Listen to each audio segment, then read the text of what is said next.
आधुनिक बिरसा भंवरलाल परमार। एक समय की बात है, डूंगरपुर में राजा डूंगरिया भील का शासन था। उस समय पूरे डूंगरपुर राज्य में भीलों का बोलबाला था।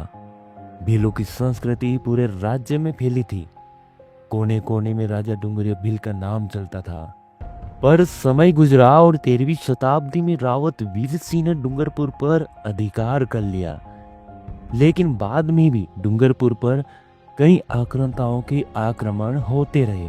और जब डूंगरपुर पर एक बार फिर आक्रमण हुआ और वहां के दरबार दुश्मनों से बचते हुए दर दर भटक रहे थे, तब डूंगरपुर के ही एक पाल ने डूंगरपुर के दरबार को शरण दी और उन्हें दुश्मनों से सुरक्षित रखा।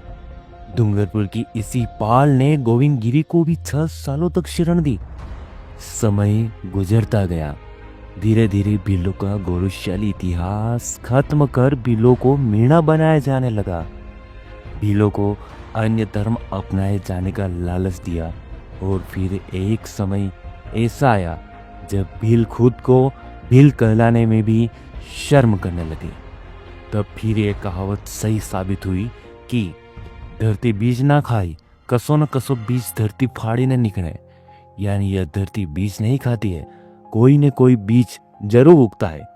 ठीक ऐसा ही हुआ और सोए हुए भीलों को वापस जगाने के लिए, वापस भीलराज कायम करने के लिए डूंगरपुर की उसी पाल में जिस पाल ने डूंगरपुर के दरबार को शरण दी, उसी पाल में जिस पाल ने गोविंद गिरी को शरण दी, और राजा डूंगरिया भील के उसी डूंगरपुर में एक बार वापस से एक ऐसे व्यक्ति का जन्म हुआ जिसने भीलों के मुरझाए चेहरों को फूल की भांति खिला दिया, ठंडे पड़े भीलों के रक्त में वापस से उबाल ला दिया और एक बार फिर भीलराज कायम करने के लिए उसी पाल में एक ऐसे ही व्यक्ति का जन्म हुआ जिनका नाम भंवरलाल परमार है।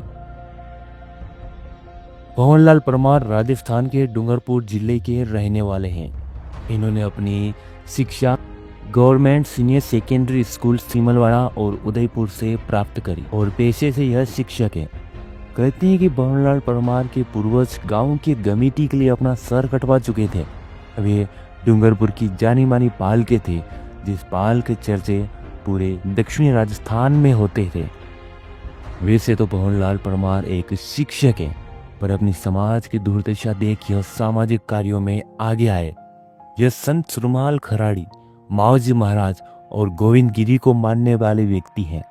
इन्होंने वर्तमान भीलों की स्थिति देख यह महसूस किया कि जिस प्रकार भील टेरिटरी में भीलों की आबादी है, वैसे भीलों की सामाजिक, राजनीतिक और आर्थिक स्थिति नहीं है। भील बहुसंख्यक होकर भी आर्थिक तंगी के साथ साथ कई सामाजिक बुराइयों से जूझ रहे हैं। लोगों में शराब पीने की बुरी लत है। इन्हीं सब बुराइयों को दूर करने के लिए यही सोच भंवरलाल परमार ने समाज हित में कार्य करना शुरू किया। वे एक ऐसी संस्था से जुड़े जो आदिवासियों और पिछड़ा वर्ग के लिए काम करती थी। धीरे धीरे यह आम मंच से इन वर्गों के लिए भाषण देने लगे। इस तरह इन्होंने 2013 में आदिवासी परिवार का गठन किया। आदिवासी परिवार से कई लोग जुड़े। इनमें कांतिलाल रोत, राजकुमार रोत, मांगेलाल नेनामा, अशोक भील, थावरचंद डामोर, उमेश डामोर, रमेश नेनामा, जयकृष्ण पटेल और प्रवीण परमार जैसे व्यक्ति इस सामाजिक संगठन से जुड़ते गए और देखते ही देखते आदिवासी परिवार से आम आदिवासी भी जुड़ने लगे और धीरे धीरे यह संगठन दक्षिणी राजस्थान में पैर पसारने लगा। इस संगठन की अलग अलग विंगे हैं। भील प्रदेश मुक्ति मोर्चा, भील प्रदेश विद्यार्थी मोर्चा, भील प्रदेश कर्मचारी संगठन और भील प्रदेश महिला संगठन। भील प्रदेश मुक्ति मोर्चा के रूप में राष्ट्रीय प्रमुख प्रतापगढ़ के मांगीलाल नेनामा ने इस मोर्चे का विस्तार दूर दूर तक किया।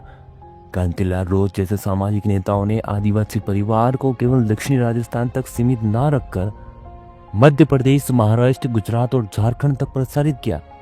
इस संगठन के मुख्य वक्ताओं में भंवरलाल परमार के भाषण सुनने के लिए लोग लालायित रहते। आदिवासी परिवार ने कुछ ही वर्षों में दक्षिणी राजस्थान की छवि ही बदल दी। एक समय कहा जाता था कि भीलों का इकट्ठा होना यानी मेंढक का इकट्ठा होना, लेकिन भंवरलाल परमार और आदिवासी परिवार के सदस्यों ने इस कहावत को बदल दिया। और भीलों के खोए गौरवशाली इतिहास को उजागर कर हर गली चौराहे पर अपने अतीत को गौरवान्वित करने वाले महापुरुषों के चौराहे बनाना और मूर्तियां लगवाना शुरू कर दिया। भंवरलाल परमार ने आदिवासियों को शिक्षा प्राप्त करने के लिए उन्हें प्रेरित किया। नशीले पदार्थों के सेवन करने वालों को इसे छोड़ने के लिए प्रतिज्ञा दिलवाई।